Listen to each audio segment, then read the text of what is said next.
আইপিএলে গাড়ি পুরস্কার পেলেন যিনি, চ্যাম্পিয়ন দলসহ অন্যরা কে কি জিতলেন? 2 মাসের টানটান লড়াই শেষ। আইপিএলের তাজ উঠল কেকেআর দলের মাথায়। তৃতীয়বার চ্যাম্পিয়ন হলো কেকেআর। ফাইনাল শেষে শুধু বিজয়ী দলের হাতে ট্রফি তুলে দেয়াই নয়, আরও একগুচ্ছ পুরস্কার বিজয়ীর নাম ঘোষণা করল বিসিসিআই। এবার এক নজরে দেখে নেওয়া যাক কার কার দখলে কোন পুরস্কার এলো, লক্ষ্মীর লাভই বা কত হলো। আইপিএল 2024-এর পুরস্কার তালিকা। Champion Kolkata Knight Riders, trophy ও 20 crore rupee. Runners Sunrisers Hyderabad, shield ও 12.5 কোটি রুপি। সবথেকে বেশি 741 রান করে অরেঞ্জ ক্যাপ পেলেন বিরাট কোহলি, পুরস্কার হিসেবে পেলেন স্মারক ও 10 লক্ষ রুপি। সবথেকে বেশি 24টি উইকেট তুলে পার্পল ক্যাপ পেলেন হর্ষল প্যাটেল, পুরস্কার হিসেবে পেলেন স্মারক ও 10 lakh rupee. Electric strikers of the final Venkatesh Iyer, trophy ও 1 lakh rupee. Fantasy player of the match Mitchell Starc, trophy ও 1 লক্ষ রুপি। ফাইনালে সবথেকে বেশি ছক্কা ভেঙ্কটেশ আয়ার, ট্রফি ও 1 লক্ষ রুপি। ফাইনালে সবথেকে বেশি চার রহমানুল্লাহ গুরবাজ, ট্রফি ও 1 লক্ষ রুপি। ফাইনালে সবথেকে বেশি ডট বল হর্ষিত রানা, স্মারক ও 1 lakh rupee. Player of the final match Mitchell Starc, trophy ও 5 লক্ষ রুপি। টুর্নামেন্টের উঠতি ক্রিকেটার নীতিশ কুমার রেড্ডি, ট্রফি ও 10 lakh rupee. Electric strikers of the tournament Jake Fraser McGurk, trophy ও 10 লক্ষ রুপি মূল্যের 5 car. Fantasy player of the tournament Sunil Narine, trophy ও 10 lakh rupee. টুর্নামেন্টের সবথেকে বেশি ছক্কা অভিষেক শর্মা, ট্রফি ও 10 লক্ষ রুপি। টুর্নামেন্টের সবথেকে বেশি চার ট্রাভিস হেড, ট্রফি ও 10 লক্ষ রুপি। টুর্নামেন্টের সেরা ক্যাচ রমনদীপ সিং, ট্রফি ও 10 লক্ষ রুপি।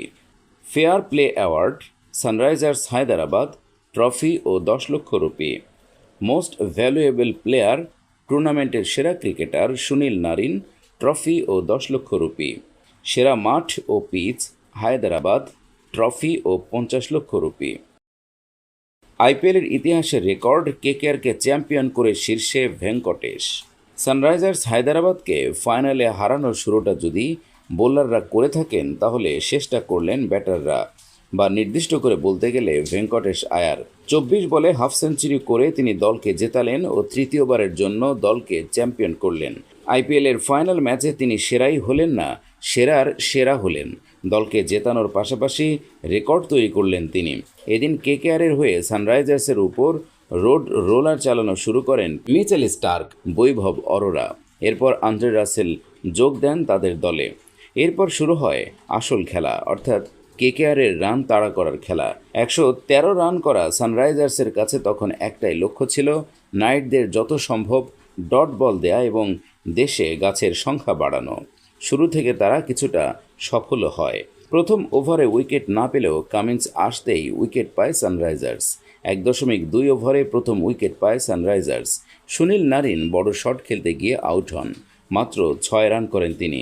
কলকাতা পাওয়ার প্লেতে প্রথম উইকেট হারানোর পর সবার একটা চিন্তা ছিল ম্যাচ জেতা নিয়ে, কিন্তু সেটা কোনো সমস্যাই হয়নি। সৌজন্যে ভেঙ্কটেশ আয়ার। আইপিএলের ইতিহাসে ফাইনালে তিনি দ্রুততম হাফ সেঞ্চুরির তালিকায় জায়গা করে নিলেন। এতদিন আইপিএলের ফাইনালে দ্রুততম হাফ সেঞ্চুরির রেকর্ড ছিল সুরেশ রায়না ও ডেভিড ওয়ার্নারের। এই দুজন 24 বল নিয়েছিলেন আইপিএল ফাইনালে হাফ সেঞ্চুরি করতে। এটা ছিল দ্রুততম। এবার এই তালিকায় জায়গা করে নিলেন ভেঙ্কটেশও। এর আগে 2021 সালে কেকেআর ইয়ন মর্গানের অধিনায়কত্বে আইপিএল ফাইনালে গিয়েছিল। সেবার চেন্নাই সুপার কিংসের কাছে হেরে যায় তারা। আর সেই বছর কেকেআরের ফাইনালে যাওয়ার পেছনে অন্যতম ছিল এই ভেঙ্কটেশ আয়ারের নাম। তিনি ওপেন করতে নামতেন ও একের পর এক ম্যাচে হাফ সেঞ্চুরি ও সেঞ্চুরি করতেন। বল হাতে উইকেটও নিয়েছিলেন। এরপর ফের তিনি জ্বলে উঠলেন 2024 সালে ও দলকে জেতালেন। যত দিন যাচ্ছে তিনি ততই দলকে ভরসা যোগাচ্ছেন।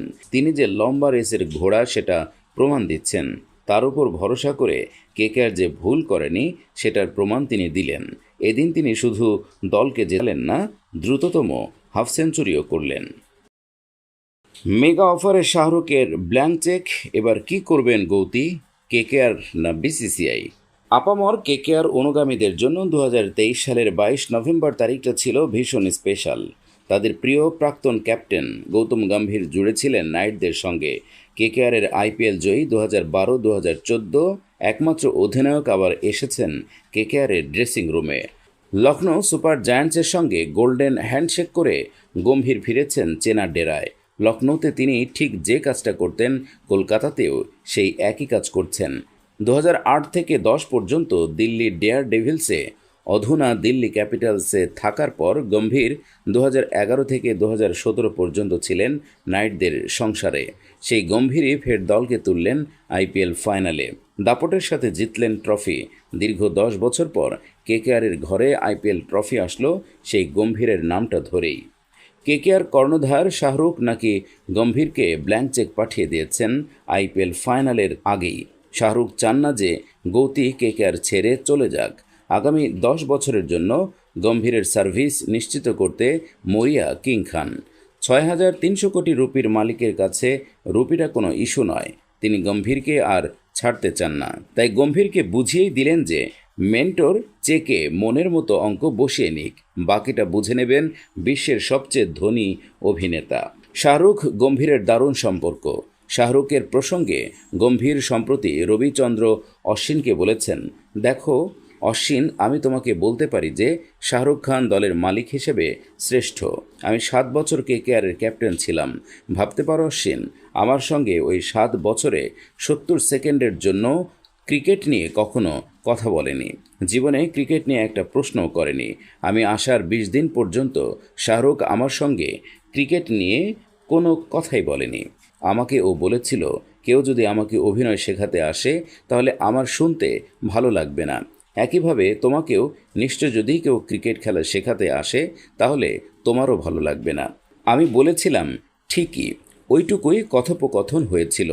একবারও কোন দল নিয়ে খেলবো বা আমাদের স্ট্র্যাটেজি কী হবে তা নিয়ে এসআরকে একটা কথাও বলেনি।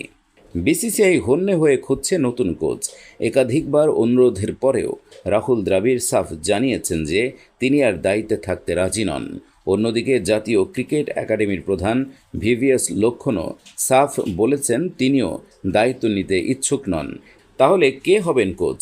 যতীন পরাঞ্জপে, অশোক মালহোত্রা এবং সুলক্ষণা নায়েকের ক্রিকেট পরামর্শদাতা কমিটি আবার চাইছেন কোনো বিদেশি কোচ। আর এই পরিস্থিতিতেই চলে এলো বিরাট আপডেট। জানা যাচ্ছে বিসিসিআই নাকি গৌতম গম্ভীরকে রোহিতদের হেডমাস্টার হওয়ার জন্য প্রস্তাব দিয়েছেন। দেশের জোড়া বিশ্বকাপ জয়ী প্রাক্তন ওপেনার কখনো কোচিং করাননি কোনো আন্তর্জাতিক দলকে, এমনকি ঘরোয়া ক্রিকেটেও নেই কোচ হওয়ার অভিজ্ঞতা। তবে লখনৌ সুপার জায়ান্টসের মেন্টর হিসেবে দুবারই দলকে তুলেছেন প্লে অফে।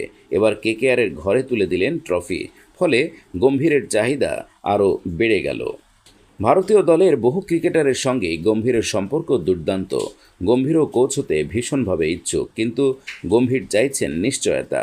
তার কাছে যদি বার্তা চলে আসে যে তাকেই কোচ হিসেবে বেছে নেওয়া হবে তাহলে গম্ভীর আবেদন জমা দেবেন, না হলে নয়। ভারত এই বছরের শেষের দিকে 5 ম্যাচের টেস্ট সিরিজ খেলবে অস্ট্রেলিয়ার বিরুদ্ধে। আগামী বছর রয়েছে আইসিসি চ্যাম্পিয়ন্স ট্রফি। বিশ্ব টেস্ট চ্যাম্পিয়নশিপের ফাইনালের জন্যও লড়বে ভারত। 3 ফরম্যাটে বিশ্বের অন্যতম সেরা দলের কোচ হওয়া মোটেই সহজ নয়। প্রত্যাশার চাপ থাকবে গগনচুম্বী। 2027 সাল পর্যন্ত কোচের রাতের ঘুম উড়বে। ফলে অনেকে এই কঠিন চ্যালেঞ্জ নিতেও ভাবছেন বারবার। গম্ভীরের অবস্থা কি তাহলে এখন স্যান্ডউইচের মতো?